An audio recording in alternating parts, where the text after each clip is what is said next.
The moment the cameras began rolling, the energy in the room was electric. The bright studio lights bathed the stage in a warm glow, and the audience, packed shoulder to shoulder, buzzed with anticipation. Jimmy Kimmel leaned back in his chair, with a familiar smirk, ready to charm his way through another evening. His guest that night was none other than Jennifer Aniston, a Hollywood icon, America's sweetheart, and someone who, over decades, had mastered the art of handling interviews with grace. But tonight would be different. Tonight, the cracks would show.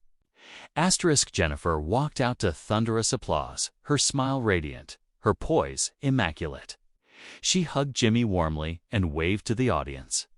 On the surface, it looked like every other late-night interview. But beneath that dazzling smile, Jennifer was tired of the same recycled questions, the tabloid rumors, and the constant prodding into the most personal corners of her life. She had promised herself she'd keep it light. But there was a tension in her eyes that only the most observant could notice.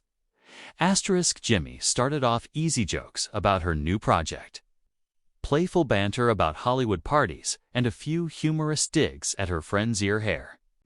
The crowd laughed, and Jennifer played along. But then the conversation took a turn. So, Jen, Jimmy said with that mischievous glint, I gotta ask, any truth to those rumors about you rekindling things with?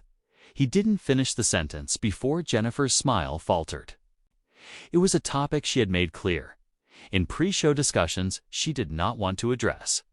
The air in the room shifted. Jennifer sat up straighter, her hands clasping together. Jimmy, she said, with a calm but firm tone, I thought we agreed to keep this about the work tonight. Jimmy chuckled nervously, perhaps thinking he could diffuse the moment with humor. Oh, come on. You know the audience loves this stuff. It's all in good fun. But it wasn't fun for Jennifer.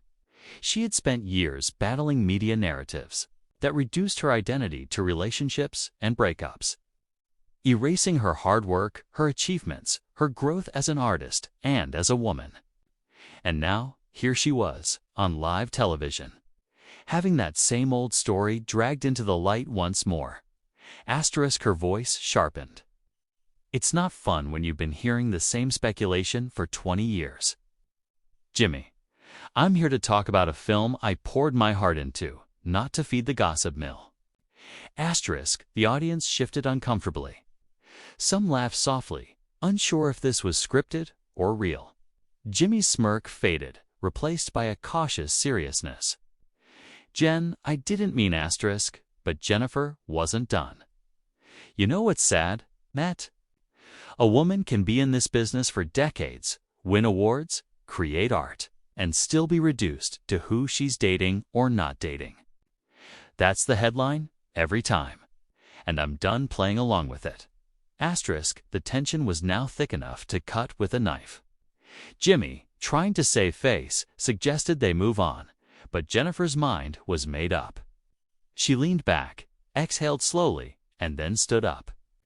I think I've said enough tonight, she said, her voice steady but filled with conviction. She turned to the audience, offering a warm, genuine smile. Thank you for your time, everyone. And with that, she walked off the stage. The studio fell into stunned silence. Jimmy looked momentarily lost, unsure whether to cut to commercial or try to joke his way out of the awkwardness. Eventually, the cameras faded to black, but the moment had already exploded across social media. Clips of Jennifer walking out spread like wildfire, with thousands praising her for standing up for herself. The next day, Jennifer issued a short statement on her Instagram. It wasn't defensive, nor was it angry, was empowering. She wrote about boundaries, about respect, not about how women in the public eye deserve to have their work valued as much as their personal lives. We all have the right to change the conversation, she wrote. And sometimes you have to walk away to make people listen. In the weeks that followed, Jennifer's moment on Jimmy Kimmel Live became more than just viral drama. It sparked conversations in entertainment circles and beyond about how media treats women, how interviews, headlines, and even casual banter often reinforce narratives that no longer belong in the modern world. Jimmy himself eventually addressed the incident on his show. He admitted he had crossed a line, praised Jennifer's professionalism, and even invited her back for a conversation strictly about her work. Whether she'd accept was another matter. But the gesture was a rare moment of accountability in late-night television. Jennifer continued promoting her film, this time on platforms and with hosts who respected the boundaries she set. Each interview became a masterclass in how to take control of your own story. She smiled more genuinely, laughed more freely. And when the inevitable personal questions arose, she handled them with a mix of charm and unshakable firmness. That fiery night on Jimmy Kimmel's stage had not been a meltdown, it had been a declaration. And in declaring her worth, Jennifer inspired countless others to do the same. Sometimes the most powerful thing you can do is not to shout, not to argue, but simply to walk away with your dignity intact. Because, in the end, the real story wasn't about an awkward late-night moment. It was about a woman who decided, once and for all, that she would define her own narrative and in doing so, gave the rest of us permission to do the same.